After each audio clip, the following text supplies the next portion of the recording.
One of his first big moves as Yahoo CEO, Scott Thompson eliminated 2,000 jobs, part of an effort to fix the ailing company. Now his own job appears to be at risk just 4 months after replacing its previously embattled CEO, Carol Bartz. It all began with this, a reference to a college degree in accounting and computer science on his official bio. The problem is, Thompson only earned a degree in accounting. Yahoo called it an inadvertent error. But was it? Thompson's previous online biography, when he was president of PayPal, the eBay subsidiary, also listed the same false degree. And then there was an interview Thompson gave back in 2009 when he was asked by the host of a technology podcast about his background. Your bachelor's degree is in accounting and computer science. Now, from both of those, I mean, that's pretty obvious that's PayPal. What are the most important things you learned? Yeah. You know, I think, and I mention this to young kids when I'm on campus, and my son, who I was just talking about at Santa Clara, what I'm happiest about in my background is if you work in technology, you're trained to solve problems. What's noteworthy, Thompson never corrected the host. All of this probably would not have come to light if it hadn't been for this man, Daniel Loeb, the CEO of the New York hedge fund Third Point, which has a large stake in Yahoo.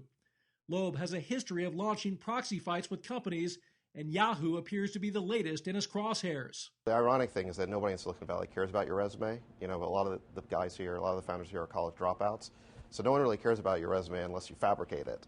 David Sachs is an experienced Silicon Valley executive, currently the CEO of the business social network Yammer. He says Yahoo faces a more difficult long-term problem, an identity crisis that would be hard for any CEO to address. I think the fundamental problem with Yahoo is that nobody knows what it is anymore. And so they miss search, they miss social.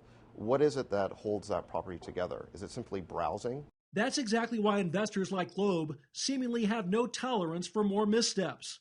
On Monday, Thompson sent out a letter to employees saying in part, "I want you to know how deeply I regret how this issue has affected the company and all of you. We have all been working very hard to move the company forward and that this has had the opposite effect. For that, I take full responsibility and want to apologize to you." But absent was any direct reference to the false biography. Not surprisingly, the resume scandal has quickly become the dominant story in Silicon Valley. One senior Yahoo executive who didn't want to be identified said Thompson has lost the confidence of many of his employees, and unless he fixes his credibility fast, there's no way he can remain the CEO. Dan Simon, CNN, San Francisco.